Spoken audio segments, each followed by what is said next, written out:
그제 집회에 민주당이 진짜 준비를 많이 했단 말입니다.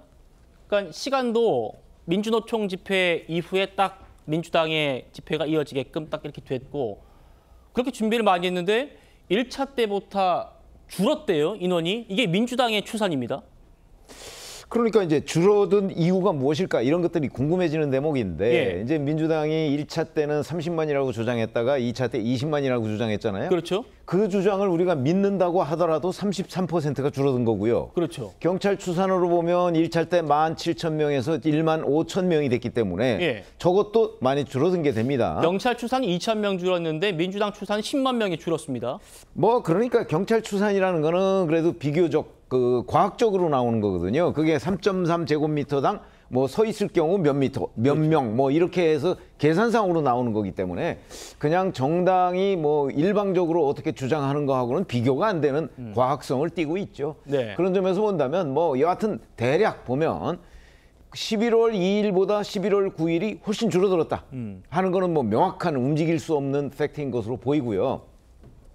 그런 그만큼 이제 이재명 대표가 총동원령을 내렸음에도 불구하고 더군다나 이재명 대표의 1심 선고가 그 일주일도 안 남은 상황에서 그렇죠. 마지막 장외 집회를 했는데도 불구하고 많은 사람이 공감하지 않았다. 특히 당원들도 공감하지 않았다. 뭐 이런 얘기가 되는 거거든요. 왜냐하면 전국에 253개 지역위원회가 있습니다. 지역위원회에서 일부씩만 동원했다고 쳐도 그래도 어제 그저께보다는 더 많았어야 되는 것 아니냐 이런 지적이 나오고 있는 걸 보면 그 당내에서도 일부 친명계들을 제외하고서는 이재명 대표의 이 그 무리한 장외 집회 이런 부분에 공감하는 숫자가 점점 줄어들고 있는 것 아니냐 이렇게 판단이 됩니다. 예, 대통령실 반응도 비슷한 것 같습니다. 민주당이 장외 집회에 대해서 이렇게 평가를 했습니다.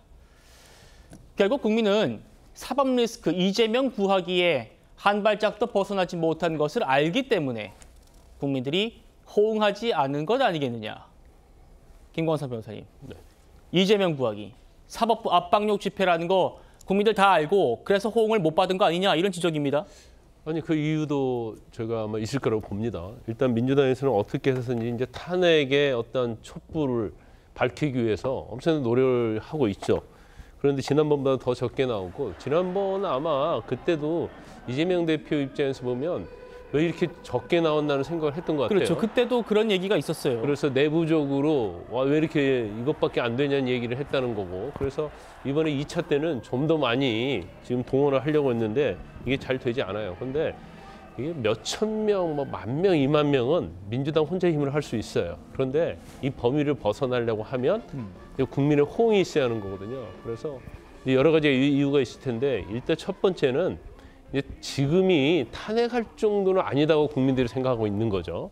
그리고 많은 국민들이 이제 박근혜 탄핵을 통해서 탄핵의 약간의 트라우마가 있을 수 있거든요.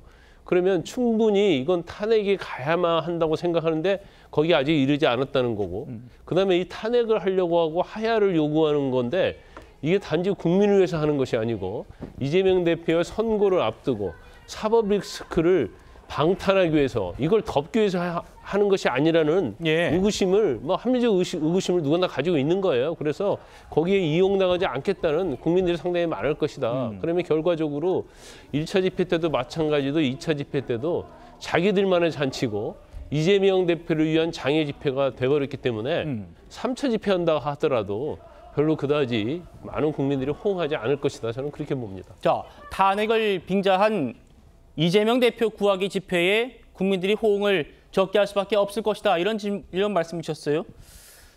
국민의힘 강명구 의원의 분석 들어보시죠. 민주당의 스탠스가 오락가락하는 것 같아요. 민노총과 같이 하는 집회는 아니다. 네. 그러나 무대는 함께 쓰고 있고요. 집회에 참가했던 사람들도 지금 숫자도 공유하고 있고요. 그러니까 이런 거죠. 민노총의 조직력은 가지고 싶은 거야. 네. 그런데 이 폭력 시위나 이 뭐랄까요, 이 그 민노총의 과격한 이미지는 또 배제하고 싶고, 그러니까 이것도 아니고 저것도 아닌 그런 집회가 돼버리는 거죠.